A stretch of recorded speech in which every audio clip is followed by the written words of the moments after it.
ادع إلى سبيل ربك بالحكمة والموعظة الحسنة وجادلهم بالتي هي أحسن إن ربك هو أعلم بمن ضل عن سبيله.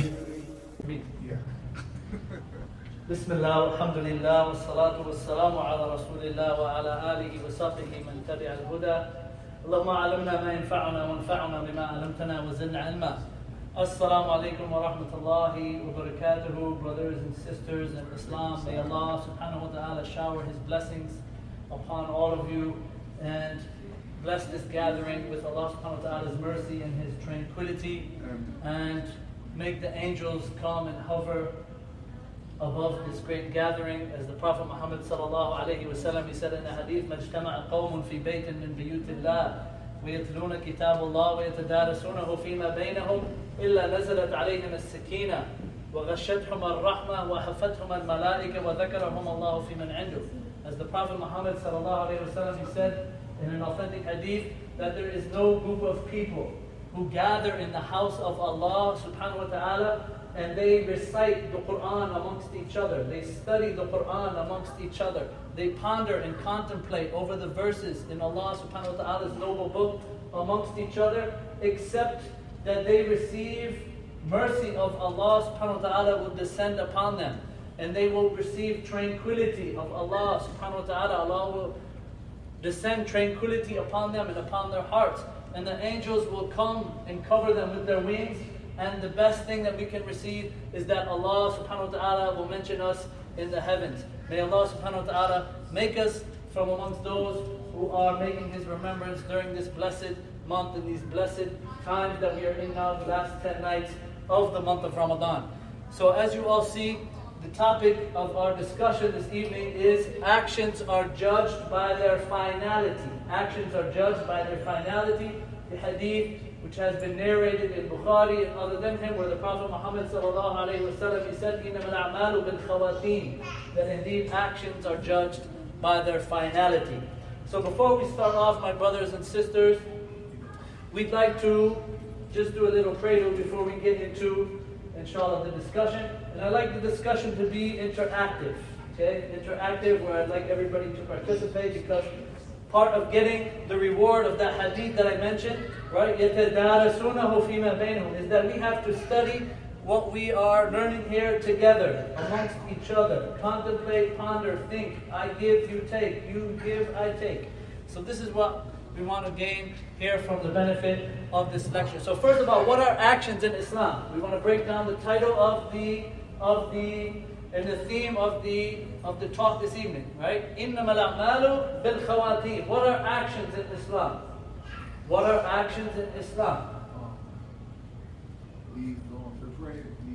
Okay, prayer is an action in Islam. Prayer consists of what? Actions of the limbs, statements of the tongues, belief in the heart, okay? A'mal jam'u amal, right? Actions is the plural of actions in Arabic, okay? So, what are the conditions of the acceptance of actions? If we want to worship Allah subhanahu wa ta'ala, we want to put forth a good deed, a good action for Allah subhanahu wa ta'ala, are there any conditions that these actions need to have in order for it to be accepted by Allah? What are the two conditions? First one is sincerity to Allah. Anything that you do, it must be sincerely for Allah subhanahu wa ta'ala alone. Before you go pray, you ask your heart, am I praying for Allah subhanahu wa ta'ala, or am I praying for this brother to say that I came to the masjid? Before you give that charity, are you giving that charity for the sake of Allah subhanahu wa ta'ala, or so that people can come and say that you are generous, or you are giving away your money? Okay? And Imam Ahmad, rahimahullah, he was asked, how do I know if I'm being sincere or not? And what did he say? He said, "Istafti qalbik." He says, ask your heart. Ask your heart, and it will respond back to you why you are doing this action. If you're doing it for Allah subhanahu wa ta'ala, or if you're doing it for showing off or pleasing somebody else from amongst the creation. And if you're doing it to please somebody from amongst the creation, then the action is not accepted by Allah subhanahu wa ta'ala. So that condition of sincerity needs to be in any action that you do. What is the second condition here? And then I have A, B, C, D, E, F. So, imitating the Prophet Muhammad sallallahu alayhi wa sallam. Any action we do, it has to be done the way the Prophet Muhammad ﷺ did it, right or wrong. And it has to be in agreement with the way the Prophet Muhammad ﷺ did it in 6 things. What are those 6 things? The students of knowledge, the sheikhs. 6 things. Okay, tahara, that's a condition for the acceptance of prayer. Right, good. But the acceptance of any deed that you do, it has to be done the way the Prophet did it. So we have to make sure that it's done what? In the same time that the Prophet Muhammad ﷺ did it. In the same place that the Prophet Muhammad ﷺ did it. It's the same reason why the Prophet Muhammad ﷺ did it. The same amount that the Prophet Muhammad ﷺ did it. The same jins, the same type that the Prophet Muhammad ﷺ did it in. And one more, the same way, or the same one step after the other. And the example I can provide for you, for example, the first one, the sabab, right? The reason why the Prophet Muhammad ﷺ did it. Nobody can come along and say you have to pray 2 rakats every time you enter your house and say that this is the sunnah of the Prophet Muhammad ﷺ. Why? Because it wasn't a reason why the Prophet Muhammad ﷺ would pray 2 rakats in his house. You could come into the masjid and pray 2 rakats to greet the masjid. But somebody legislating and say it's sunnah or recommended that every time you go into your house, you pray 2 rakats. This is not in accordance with the same reason of the Prophet Muhammad ﷺ. You guys with me? Okay? Next thing, the jins, the type. During Hajj, after Hajj, what are you supposed to do? After you cut your hair, after you stone the big jamarat, what do you do? Slaughter an animal. Okay? The Prophet, he slaughtered from Bahimat al-An'am, right? Either a camel, from the cow family, or from the sheep and goat family. Nobody can come along in Hajj and say, I'm going to slaughter an elephant, or slaughter a giraffe, or slaughter a hawk, or slaughter a sparrow. Why?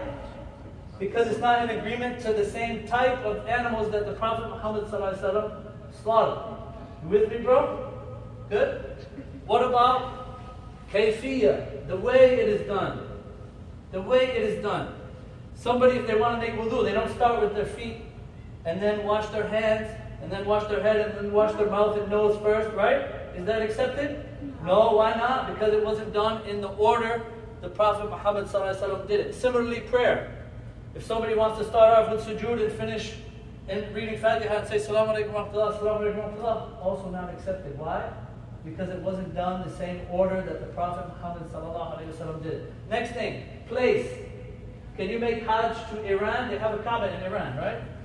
They built a Kaaba in Iran. Can you go to Iran and make Hajj? Why?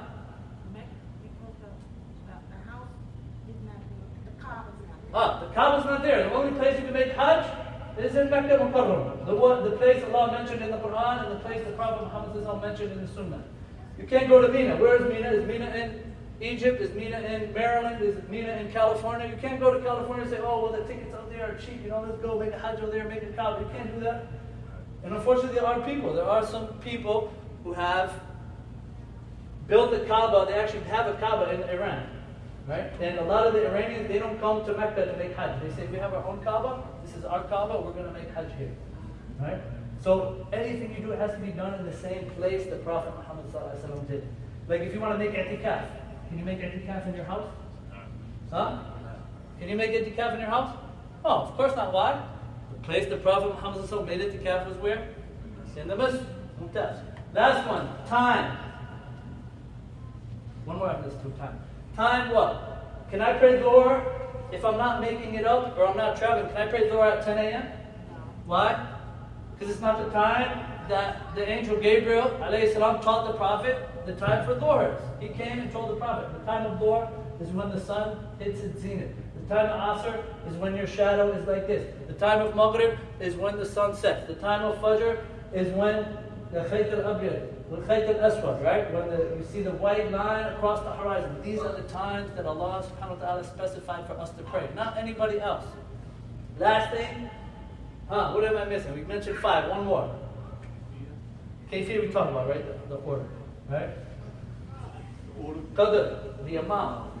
Somebody, they went to the gym, right? MashaAllah. Brothers at the hut, inshallah. Regularly visiting the gym, right? He drank some protein drink. He did a couple bench presses and some squats. He came back, he came to the message, he's like, I'm feeling super strong today. I'm going to pray Dhuhr 6 rak'ahs today. I want to get that extra ajr in, that extra reward in. Did he pray Dhuhr 6 rak'ahs? No, of course not, because it's not the same amount that the Prophet Muhammad sallallahu alaihi wasallam prayed. Similarly, with zakat al-fitr, this is coming up, or zakat al-mal.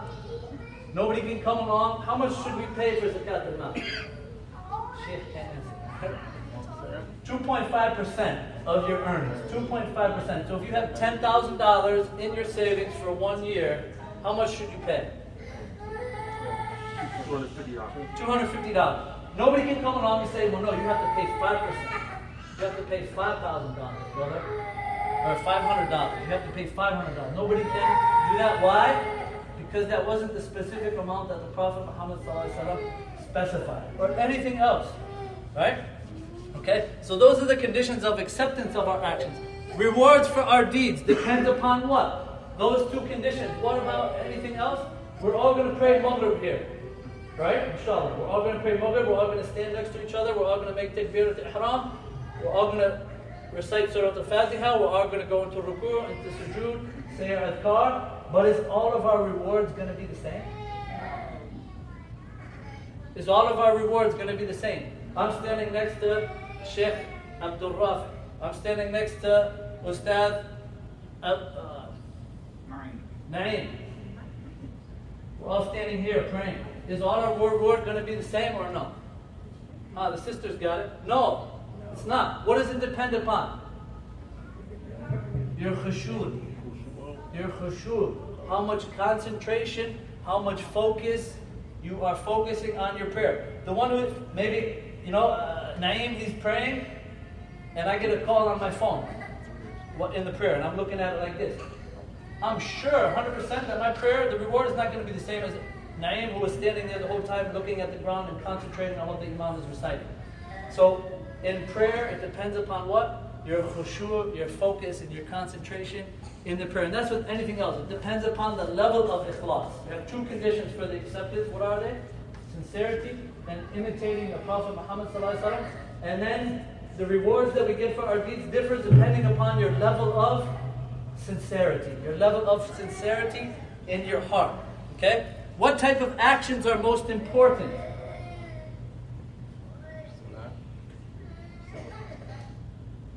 Okay, prayer. First thing we'll be asked about when we die. Prayer. What else? Fasting. Mumtaz. What else? Hajj. Mumtaz. Charity. Mumtaz. What else? Think deeper than that. Are there any other actions than besides the limbs? Faith. Huh? Iman. Iman. Iman is 3 parts, right? He just talked about it in his lecture. Iman is 3 parts, right? What are those 3 parts? I'tiqadu bil jinan, right? Belief in the heart. Al-qawlu bil lisan, statements of the tongue. Wal-amalu bil arkan. So, belief in the heart, statements of the tongue, and actions in the lips. Yazidu bi ta'at al-Rahman. It increases with obedience to Ar-Rahman, Allah. Wa yanqusu, it decreases with obedience to who? Bi ta'ati shaitan. Right? So that's what Iman is. Iman in your heart, this is action. Pondering over Allah subhanahu wa ta'ala's creation. This is action. Making the remembrance of Allah, not only a statement on the tongue, but it's an action in the heart. Having awe of Allah subhanahu wa ta'ala and His creation. Action. Having fear of Allah subhanahu wa ta'ala and being punished by His hellfire. Action. Having hope that Allah subhanahu wa ta'ala enters us into the paradise in which the doors to the paradise are opened in this blessed month. Action. Okay? So actions aren't only things we externally do with our limbs. They're also actions of the heart. Then we have actions that benefit ourselves. Prayer benefits who? If I pray, does it benefit you? No. If I don't pray, does you receive a sin or anything? No. Prayer is between you and Allah subhanahu wa ta'ala. A right of Allah subhanahu wa ta'ala that He has over you. Right? What about other types of acts of worship that we benefit others? Charity. Zakat. Who does it benefit? Does it only benefit me? It's twofold. You give your right that Allah subhanahu wa ta'ala has over you by giving that obligatory amount, and also you're helping what? Others. You're helping your community, building your community. There won't be any poverty if people pay the zakat. There won't be any poverty if people give voluntary charity. So these are the types of action, okay? This is a prelude to what we're talking. How can we increase the rewards for our deeds? We're in the last 10 nights, the month of Ramadan, brothers and sisters. This is the month that Allah says from the beginning, إِذَا كَانَ أَوْلُ لَيْلَةٍ مِنْ شَهْرِ رَمَضَانِ. If it is the first night of the month of Ramadan, فُتِحَتْ أَبْوَابُ الْجَنَّةِ وَغُلِّقَتْ أَبْوَابُ النَّارِ. That the doors of paradise are open and the doors of the hellfire are what? Shut. وَسُفِّدَتْ الشَّيَاطِينَ وَمَرَدَتِ الْجِنِّ. And the jinn and the shayateen, the devils, from amongst the humans and amongst the jinn and the Satans, they're all tied up now. They can't tempt us. They can't affect us. They can't lead us astray. And a caller calls out, "O you who want goodness, Ya Baghi al-Khair Aqbil." O you who wants goodness in this month of Ramadan, come forward. O you who wants to increase his good deeds, come forward. O you who wants to give back praying 5 times a day, come forward. O you who wants to give his charity, come forward. Ya Baghi al-Shari Aqsil. O you who want bad. O you who want negativity. O you who want to backbite and gossip and slander and rumor spread. Stay away. Don't do these things. Don't come in Ramadan with this thing. وَلِلَّهِ عُتَقَاءُ مِنَ النَّارِ وَذَلِكَ كُلِّ لَيْلَةٍ. And Allah has people that He frees from the hellfire, and that is every night of the month of Ramadan. May Allah subhanahu wa ta'ala make us and make our loved ones from amongst them. So how can we increase the rewards of our deeds? We talked about it, huh? The rewards of our deeds depend upon what? Sincerity. How much sincerity? So we can increase the reward we get for our prayer by focusing more. Turn the phone off. Look at your place of sujood. Listen to what the imam is reciting. If the phone rings, turn it off quick. Don't pull it out of your pocket. Turn it off. Number one, so you don't get distracted, and so the congregation as well doesn't get distracted. Okay? How can we increase our deeds? What can we do now? We're coming in the last 10 days, last 10 nights of the month of Ramadan. What can we do? How can we increase our deeds? What can we do? Is always increase better? Is always more better? Or no? We can increase doing i'tikaf, right? These are the things that our legislature do in these last 10 nights. What else? Give more charity. If you were giving $5 a day during the first 20 days, now increase. Give $10 a day. Give reminders, dawah.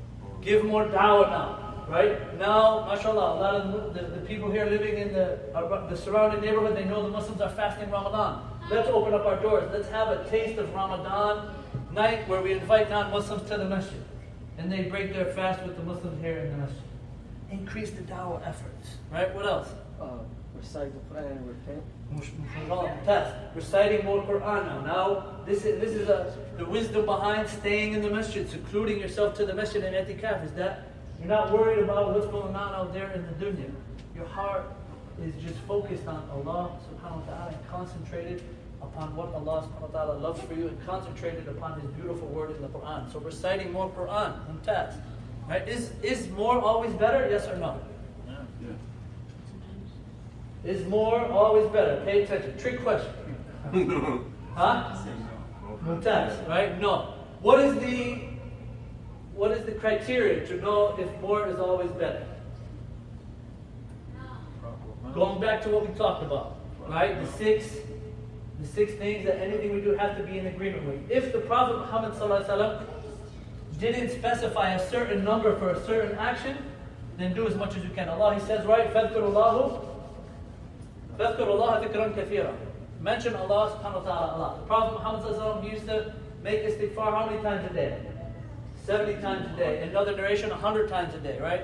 They say sometimes, the scholars, that when the word 70 is used, it is used sometimes to mean what? A large number. Also the word 100 is also used to mean a large number. But we have specific adhkar like subhanallah. How many times should you say subhanallah? 33 times. Right? Alhamdulillah, 33 times. Allahu Akbar, 34 times. In another narration, 34 times. So these are specified. If you want the same reward that the Prophet Muhammad ﷺ said from doing those adhkar, what was the reward for doing those adhkar? Sheikh. If I say Subhanallah wa bihamdihi Subhanallah al-Azim 10 times, what's the reward? So any reward that came with those adhkar is specific for the amount that the Prophet Muhammad ﷺ specified. Is it Okay? Is it as though like the ocean, like the If the sins reach the froth of the ocean, then they will be forgiven, no matter what amount of sins that the person comes from. Now we're going to get into the meat. Right? That was the appetizer. That was the appetizer. You guys hungry yet or not? This is the meat right here, inshallah. We'll break our fast. That was the dates and the water.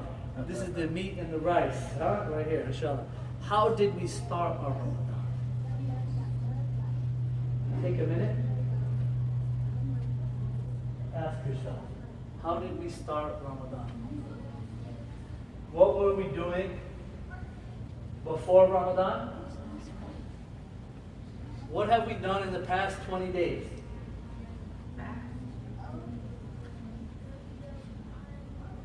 Those days will never come back. Those days are like envelopes. You put your good deeds in them and then they go off to the mail. You never get them back. Unless you get the wrong address. Right? But these deeds, they're going to Allah subhanahu wa ta'ala, and the angels are recording everything that we did. Envelopes you sent out, that's how the days are. You're never going to get them back. And what's our situation now, and have we improved? 20 days went by. First day of Ramadan, mashallah, the masjid filled with rows of tarawih. Mashallah, tabarakallah. You guys have iftar here or no? The whole musalla was filled up with people breaking their fast. First week went by, 2 rows knocked down. Third week came, less rows. It should be the opposite, right? People are gonna, not come, right? It should be more people coming now, because these are the best 10 nights of the month of Ramadan. They should come throughout the whole month, but as we see and as is mushahid, right? It's normally not the case, right? So Allah subhanahu wa ta'ala has blessed us with the intellect. Allah subhanahu wa ta'ala has blessed us with the brain, senses to sense what's going around us, eyes to see, ears to hear, hands to feel. So it's upon us to take advantage and seize the opportunities that Allah subhanahu wa ta'ala places in these special days and special times. And these are the best days and the best nights of the year. These are the best nights of the year that Allah subhanahu wa ta'ala has given us to receive His what? His forgiveness, to receive His mercy, to be from those who Allah frees from the hellfire. Many opportunities. So we need to what? We need to step it up. What do we learn? So, like I talked about, the first hadith I said that we're going to what? We're going to recite the Quran. We're going to study the Quran. What a better thing to do, or better thing to study in this blessed month, the month of Ramadan, in which the Quran was revealed. Allah subhanahu wa ta'ala, He says in the Quran, Ya ayyuha alladhina amanu, كُتِبَ عَلَيْكُمُ الصِّيَامُ كَمَا كُتِبَ عَلَى الَّذِينَ مِنْ قَبْلِكُمْ لَعَلَّكُمْ تَتَّقُونَ. O you who believe, fasting has been prescribed for you. It has been written upon you. It has been obligated upon you. It is a necessity for you that you fast. Just how is it has been written for those who have come before you, those who have passed away, so that you may attain what? لَعَلَّكُمْ تَتَّقُونَ. So first thing, we benefit from the ayah. Allah, He called out to who? Ya ayyuha alladhina amanu. Anytime you hear that in the Quran, what does that mean? O believers, listen up. O Muslims, pay attention. O Muslims, look. O Muslims, hear. Use your senses and listen carefully to what Allah subhanahu wa ta'ala is going to say right after He says, Ya ayyuha alladhina amanu. He's going to tell us something important. He's either going to tell us something good to do or tell us something bad to stay away from. Okay? How did we respond? Allah called out to us. He said, "O believers, fasting has been prescribed for you." Allah subhanahu wa ta'ala called out to us. How did we respond?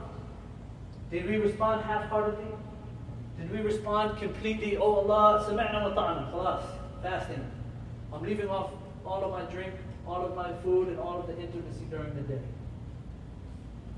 How did we respond to Allah subhanahu wa ta'ala? Pay attention. Okay, anytime you hear in the Quran, Ya ayyuha alladhina amanu, pay attention. It's something important that Allah is going to tell you after it. More benefits from the verses. Ya ayyuha alladhina amanu, kutiba alaykum as-siyam. Okay, we're going to take this part here. What does that mean if you were to translate it? Fasting, which is siyam, has been prescribed for you. Kum, antum, all of you Muslims. The companions and all of those who follow the companions and all of the Muslims until the day of resurrection. Kutiba. Kutiba means what? Shayat, Arabic. Kataba. Kataba na'imun kitaban. Na'im wrote a book. But kutiba means what? Not the same as kataba. Kataba, kutiba. What's the difference? One is mabni, lil ma'loom, other is mabni, lil majhul. But who wrote it? Who prescribed it? Allah subhanahu wa ta'ala. Allah prescribed upon you. Anytime you see in the Quran, pay attention guys. Anytime you see in the Quran, kutiba alaykum, furida alaykum, or anytime you have the word similar to kutiba or furida, and after is alaykum, this means that thing is what? Obligatory. It's obligatory for us to do. Okay? So fasting, as-siyam. What does siyam mean? Imsak, to refrain or abstain from something, to stay away from something, don't do something. So in the Quran we have an example where Allah mentions على لسان مريم عليها السلام إني نظرت للرحمن سوما فلن أكلم اليوم إنسيا. That today I have made a vow that I will not speak to anybody, right? I will not speak to anybody. Okay? So she took a vow not to speak to anybody. But you see the same word is used, som now. So som, in the linguistic sense, means what? To refrain, to abstain from something. But the technical meaning means what? The religious meaning. Tell me. Abstain from food and drink and intimacy from pre-dawn until sunset. Why fast? Allah, He talked about it in the last part of the verse. لَعَلَّكُمْ so that you may attain piety. Not so you may lose weight. Not so you go on a diet. Not so you can cut down your grocery bill. These are none of the reasons why. These are things that will come along with it. But it's not the reason and the wisdom why behind Allah subhanahu wa ta'ala obligated us to fast. So have we improved? We keep asking ourselves, have we improved? Have we gotten closer to Allah? Have we attained a higher level of consciousness of Allah subhanahu wa ta'ala in our lives? When we go out in the marketplace, is Allah subhanahu wa ta'ala on our mind? When we go out with our family, is Allah subhanahu wa ta'ala in our mind? When we go out, are we thinking about Allah subhanahu wa ta'ala's signs in the creation? Have we gotten closer to Allah? Have we gotten closer to His book? Every night we're hearing, if you're coming for Taraweeh, you guys come for Taraweeh, right? You hear the recitation. Some of us don't know Arabic. Do we ever go home and read what was being recited that night? Or do we ever prepare ourselves before the Taraweeh to figure out what is going to be recited? This is very important, brothers and sisters. Very important that you build a relationship with the book of Allah subhanahu wa ta'ala. This is the best book on the face of this earth. Has never been altered. Not one letter has ever been altered. The purest book, straight from the Lord of everything in existence, the Lord of the universe. You need to build a relationship with this book constantly. And this is why Ramadan acts as a source to recharge your spiritual battery. Ramadan, everybody reads Quran. Ramadan, everybody fasts. Ramadan, everybody prays Taraweeh. But then a month, 2 months after Ramadan, it starts fading away again. Right? Your battery, your spiritual battery starts draining out. So Ramadan comes to recharge it. But we need to keep those batteries recharged all the time. Now they have the packs. Right? This is how you have to have with your iman, your spiritual energy. Right? Keep the battery pack in your pocket all the time. You go to work, you go here, mashallah, you're never out of energy with your phone. That's how we have to have with this iman and with the Quran and being close to Allah subhanahu wa ta'ala. Okay? So fasting is a worship and physical spiritual training to help us what? First, right? Abandon excessiveness in eating, drinking, intimacy, talking. Why? If you do these things in excessiveness, what can they lead to? One, hardness of the heart. One, take you away from the remembrance of Allah subhanahu wa ta'ala. Thirdly, what? Addiction. Addiction. People are addicted to food. They can't control themselves. People are addicted to drinking, not alcohol, but drinking juice. Or every day they go and they drink 5 gallons of fruit juice or something like that, right? Or they're drinking 3 gallons of soda. They can't control their desires. So Ramadan comes to what? Recharge. To control. To help you control yourself. Control these desires. These desires are normal to have. But when they get to what? An excessive state, that's when they become what? Harmful. When you overeat, causes so many diseases, cancer, right? Problems with the liver, problem with the kidney, problems with this and that. Ramadan came, boom, mashallah, your blood pressure is doing good. Mashallah, your sugar dropped, you're doing excellent, right? So Ramadan doesn't only have spiritual benefits, but also physical benefits as well. Intimacy, if somebody's having intimate relations with their spouses every day, until the point that's all he thinks about. He doesn't think about going to the masjid, he doesn't think about taking care of his kids, he doesn't think about doing anything else. He doesn't even work. Just every day, all day. Right? Excessiveness. Right? Empty out our hearts of its worldly desires that divert it on its path to Allah subhanahu wa ta'ala. So we're emptying out our stomachs from all of the food, our intestines are being cleaned, but also emptying our hearts out from all of the attachments to the worldly things. Third, right, the food. Be reminded of those who never break their fast, who are poor and needy. That's also from the wisdoms of fasting. There's some people, they never break their fast. Some people probably, I don't know, up the block or down the block, who never get to eat. They're always fasting. Or they never have a full stomach. They have food, but they only eat 2 meals a day. And after they eat, half hour later, they're hungry. Have we reached out to them? Have we visited them? Have we invited them to the masjid? It's a responsibility. It's a responsibility of every community that they take care of the community that surrounds them. How are the people going to come to Islam? We can't go out there and grab them and say, hey, come to the masjid, you're Muslim now. No, of course not. With wisdom and fine preaching, give them dawah. Take a dawah walk. One day after Jummah, the brothers, for example, after Asr, everybody wears their thobe. We say, hey, we're going to walk around the neighborhood. You know, go strapped or whatever, protection, right? Protect yourself. You're in America. Second Amendment, right? Mace, whatever you have. Protect yourself. There's danger out there. I'm not from the area, but I can see, Go out for a dawah walk. Just walk with your soul. Just see the reaction of the people. What they'll say. I don't know if you guys have tried it, but we used to do it in Connecticut, in Hartford. MashaAllah, the people love us. They say, we wish you would build a masjid here, in the middle of the ghetto, the middle of the, where all the crime is going on, the drugs and gangs and things like that. Are you guys in the middle of that stuff? Here in the masjid? You guys need to be out here. Don't just sit in the masjid. This is the problem with a lot of the Muslims here in America. They're secluded in the masjid and they don't mix with the people. Mix with the people. Talk with the people. Invite the people to come in. Eat with them. Talk with them. They think we're aliens. They think we don't eat, we don't play, we don't laugh, we don't joke, we don't have kids. They think we're some foreign thing they see on the TV. We're terrorists and we kill people and that's all we do, and bombs and things like this. Let them see another side of Islam. This is what, right, the great leaders of America used to do. Malcolm X was from amongst them and the other leaders. What did they do? They focused on their communities. Not only their Muslim communities, but also non-Muslim communities as well. So, I think we want to cross. Different types of fasting. Okay? Ibn Qudama mentions in his book, Mukhtasar Minhaj al-Qasidin, which actually is a summarization of Ibn Jawzi's book, which is a summarization of Imam al-Ghazali's book. Ihya al-Ulumuddin. So, he mentions there's 3 types of fasting. The first fasting is what? Just regular abstaining from food and drink and intimacy during the day. Next level, higher level, what is that? Huh? Your behavior. Staying away, you're refraining from these things. This is the first level, the lowest level. Every Muslim does this. We don't eat, we don't drink, we don't have intimacy from the dawn until sunset. Everybody does it. It's easy to do, right? Inshallah. Right? The special fast. The special fast is what?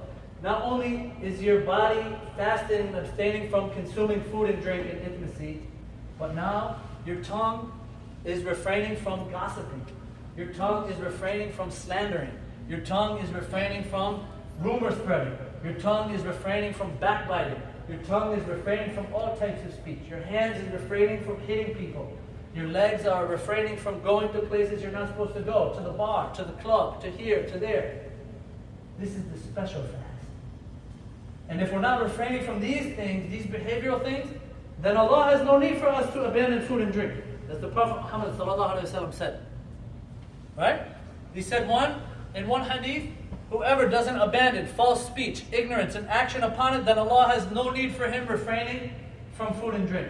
So you're not eating and drinking, but you're fighting every day. You're selling drugs every day. You're slanging on the corner every day. You're cursing at your mother every day. You're hitting your children every day for no reason. You're hitting your wife every day. You're swearing, you're screaming, you're acting like a fool. Doesn't matter if you're refraining from food and drink. The reward for Allah subhanahu wa ta'ala is not going to be there for you. You fulfill the obligation, but the reward of the fast is not going to be there. And similarly, how do we know that? Fasting is a shield. You're in the war, you got a shield. Right? Protects you. What does it protect us from? A shield. Huh? Different types of Protects us from harm. Anything haram. Anything prohibited. What else? Will it protect us in the hereafter from what?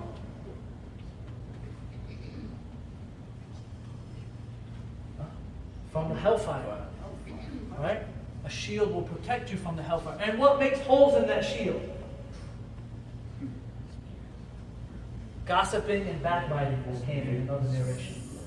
Gossiping and backbiting is going to put holes in that shield to protect us on the day of resurrection.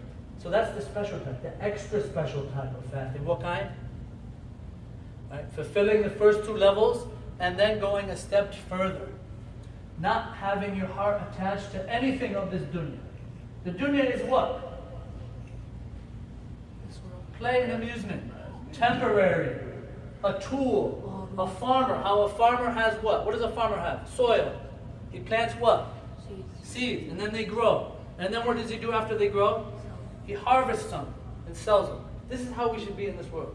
What of our seeds? Our seeds are good deeds, our good statements, our good aqidah. Which we will harvest where? We'll get the reward here. We'll get protection and security and safety in this world and in the hereafter. So we can have good things, have a nice car, have a nice house, have nice clothing, have a nice watch, buy good jewelry for your wife, buy everything she wants, but don't let your heart be attached to it. If you lose it, alhamdulillah. If you get it, alhamdulillah. And that's the highest level of fasting. How many of us have reached that? Not too many. What level are you? Everyone knows their intentions. What's in your heart? Everyone knows how their behavior was for the past 20 days. Right? I don't know. I didn't see you. But I know how mine was. I know what I can do to improve. Okay? And we all still have time to change. Allah subhanahu wa ta'ala says in the Quran, لا تقنطوا من رحمة الله. Don't despair or do not lose hope of the mercy of Allah subhanahu wa ta'ala. إن الله يغفر الذنوب جميعا. Allah subhanahu wa ta'ala forgives all of your sins. Except for what? Shirk with Allah subhanahu wa ta'ala. Allah can forgive you for anything you did. You were drinking, Allah can forgive you. You were smoking, Allah can forgive you. You didn't pray on time, Allah can forgive you. You didn't give your charity, Allah can forgive you. You were acting with bad behavior towards your wife, Allah can forgive you. You were swearing at people, Allah can forgive you. You were backbiting, Allah can forgive you for all of these things. You just need to what? Repent to Allah subhanahu wa ta'ala. But are we ready to change? Now we realize what we did, the shortcomings that we've had in the past 20 days, but are we ready to change? This is what Ramadan's about changing. Changing ourselves, changing our souls, changing our hearts. An ancient practice. Now going through the ayah. كَمَا كُتِبَ عَلَى الَّذِينَ مِنْ قَبْلِكُمْ. Fasting was also prescribed to the nations before us, the Jews and the Christians. But what did they do?